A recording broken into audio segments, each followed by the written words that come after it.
Latest updates ఎప్పటికప్పుడు పొందడానికి big TV WhatsApp channel follow అవ్వండి. లింక్ డిస్క్రిప్షన్ లో ఉంది.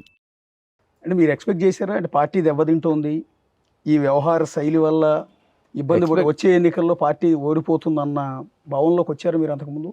వచ్చానండి. వచ్చాను.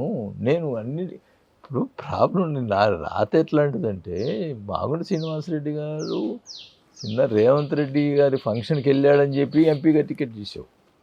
ఓకే, దాదాపు 17 మందికి ఎంపీలు చేసాడు రేవంత్ రెడ్డి ఫంక్షన్ పోయారని. ఓకే, నేను గన్మెన్ను సరెండర్ చేసి నాకు అది జరగలేదు అని చెప్పినా నన్ను తీసేలా. నా బాధ తీసేసి ఉంటే నేను వేరే పార్టీలో కంటెస్ట్ చేసి ఈరోజు మళ్ళీ మంత్రి అయ్యేవాడిని. ఎందుకంటే చెప్తున్నాను, ఎలక్షన్ ముందులే నేను పోవాలని డిసైడ్ చేస్తున్నాను. బాబు గారితో మాట్లాడాను. బాబు గారు పాపం offered me. Okay, MLA seat ఇస్తా అన్నారండి, మంత్రి ఇస్తా ఉన్నారండి. ఓకే, మామూలు శ్రీనివాసరెడ్డికి మాట్లాడారు, నాతో మాట్లాడిచ్చినాడు. మాట్లాడాను ఆయనతో రూట్ రేవంత్ రెడ్డి గారి ఇంట్లో ఫంక్షన్ అంటే వాళ్ళ అమ్మాయి పెళ్ళా లేకపోతే? ఆయన సీఎం అయ్యాడు కదండి. ఓకే, యాజ్ ఏ ఎంపీగా అక్కడ పార్టీ ఇచ్చారు. ఓకే, ఢిల్లీలో ఎంపీగా వీళ్ళందరూ పరిచయం ఉంటుంది కదా. ఓకే, అందరూ వెళ్ళారు పార్టీకి. ఓకే, ఆ పార్టీకి వెళ్ళినందుకు ఈ బాలశౌరి వీళ్ళందరినీ 17 మందికి కేవలం ఫంక్షన్కి అటెండ్ అయినందుకు టికెట్లు ఇవ్వలేదా? ఇవ్వలేదు. ఈ విషయం ఎక్కడ బయటికి రాలేదండి యాక్చువల్లీ. ఒకసారి వెరిఫై చేసుకోండి. ఓకే, ఇప్పుడు భవిష్యత్తు ఏంటి సార్? అంటే వైఎస్ఆర్ కాంగ్రెస్ పార్టీలో మీరు కీలకమైన నేతగా ఉన్నారు కాబట్టి మిమ్మల్ని అడుగుతారు. తండ్రి కొడుకులు ఇద్దరితో అనుబంధం ఉంది, ఫ్యామిలీ రిలేషన్ కూడా ఉంది కాబట్టి. ఇప్పుడు రేపు పొద్దున జగన్మోహన్ రెడ్డి పాత సిబిఐ కేసులు ఉన్నాయి, ఆ బెయిల్ రద్దయి జైలుకి వెళ్ళే అవకాశం ఉందన్న ప్రచారం జరుగుతోంది. రెండోది, ఇప్పుడు విద్యుత్ కుంభకోణంలో ఒకవేళ ఆయన పాత్ర ఉందని తెలిస్తే దాని మీద కేసు నమోదయ్యో లేకపోతే ఆ కారణంతో జైలుకి వెళ్ళినా కూడా ఆశ్చర్యపోనక్కర్లా. ఈ రెండు పరిస్థితుల్లో, ఒకటి బెయిల్ రద్దయినా, రెండు ఈ కేసులో జైలుకి వెళ్ళినా, వైఎస్ఆర్ కాంగ్రెస్ పార్టీ పరిస్థితి ఏమవుతుంది అనుకుంటున్నారు? వీళ్ళు అది కాలం నిర్ణయిస్తుంది ఏది ఎవరు తప్పు చేసుంటే. ఇప్పుడు గతంలో ఏంటంటే ఏమనేవాళ్ళంటే పెద్దలు, మనం తప్పు చేస్తే వచ్చే జన్మలో నీకు శిక్ష పడుద్ది అనేవాళ్ళు. ఇప్పుడున్న లేటెస్ట్ సిచ్యువేషన్ ఏంటంటే, మనం ఎప్పటికప్పుడు తప్పు చేస్తే ఈ కాలంలోనే మనం శిక్ష పడుతుంది. ఇన్స్టెంట్ కర్మ. అది తప్పు చేస్తే తప్పకుండా ఎవరైనా అనుభవించాల్సిందే. అంటే వైనాట్ 175 అని కదా ఆయన నినాదం. అలాంటిది 11 సీట్లకు వచ్చేసాడు జగన్ గారు.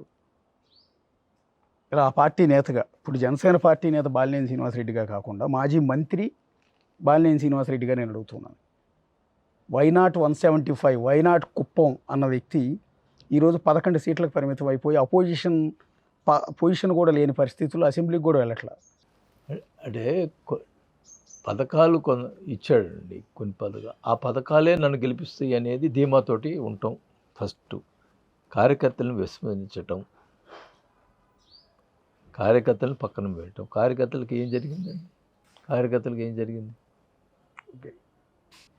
పోనీ ఇప్పుడు ఓడిపోయిన తర్వాత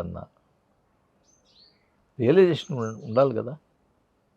కార్యకర్తలు ఏదో తప్పు జరిగింది, బాగా చూసుకుంటానని ఒక మాట అనాలని.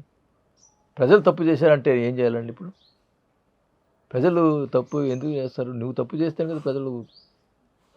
నువ్వు మంచి చేస్తే, ఇప్పుడు పక్క రాష్ట్రాల్లో 4 సార్లు 5 సార్లు కంటిన్యూ సీఎంగా ఉన్నారు. వాళ్ళు ఎందుకు ఉంటున్నారు? ఇప్పుడు సోషల్ మీడియాలో పోస్టింగ్లు పెడుతున్నారు అని అసభ్యకరంగా ఈవెన్ షర్మిల గారు, విజయమ్మ గారితో సహా అందరి మీద తప్పుడు పోస్టులు పెట్టిన వాళ్ళందరినీ ఇప్పుడు చంద్రబాబు సర్కార్ అరెస్ట్ చేస్తుంది. అది కూటమి సర్కార్, కూటమి ప్రభుత్వం అరెస్ట్ చేస్తుంది. అరెస్టులు చేస్తున్న సందర్భంలో మా వాళ్ళని అన్యాయంగా నువ్వు అరెస్ట్ చేయిస్తావా? మళ్ళీ నెక్స్ట్ వచ్చేది నేనే సీఎంగా, మీ అందరి సంగతి చూస్తానని అధికారులని, అఫీషియల్ని, పోలీసులు బెదిరిస్తున్నారు. కానీ అధికారులు రాని చూద్దాం అంటే మిమ్మల్ని మళ్ళీ అడుగుతున్నారు. అందుకే మళ్ళీ వచ్చే అవకాశం ఉంటుందా జగన్మోహన్ రెడ్డి? నమ్మాలి కదండి పబ్లిక్. అంటే కొన్ని విషయాల్లో ప్యానిక్ అయ్యారండి, పబ్లిక్ ప్యానిక్ అయిపోయారు. అసలుకి మీరు ఓటు ఎవరికి వేసారో నేను సర్వేలు పోతే చెప్పుకోలేని పరిస్థితి. మేము వైసీపీకి వేయటం లేదు అని అంటే ఏమవుతుందో అని భయపడిన పరిస్థితి కూడా ఉంది.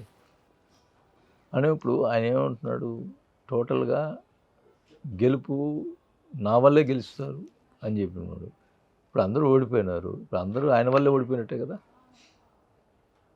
అది కూడా ఒప్పుకోవాలిగా, ఒప్పుకోవట్లేదు కదా. అట్లా ప్రజలు తప్పు చేశారంటున్నాడు. Yeah, thank you Balineni Srinivasa Reddy గారు. ఇది సెకీ ఒప్పందం గురించి అందులో తన పాత్ర ఎక్కడా లేదు, ఎక్కడైనా ముడుపులు తీసుకున్నట్టు, లంచాలు తీసుకున్నట్టు ఏమాత్రం ప్రూవ్ చేయగలిగితే ఎంటైర్ ఫ్యామిలీతో సహా ఆత్మహత్య చేసుకుంటాను అని బహిరంగంగా ఒక సీనియర్ నేత, మాజీ మంత్రి బాలినేని శ్రీనివాసరెడ్డి చెప్తూ ఉన్న పరిస్థితి ఉంటుంది. సో ఈ నేపథ్యంలో ఏం జరగబోతోంది, విచారణ ఏ విధంగా ముందుకెళ్ళబోతోంది ఏంటనేది చూడాల్సి ఉంటుంది. సో ఇది వాళ్ళ బాలినేని శ్రీనివాసరెడ్డితో ఇంటర్వ్యూ. చూసినవాళ్ళు big TV. For more videos like this, subscribe Big TV channel.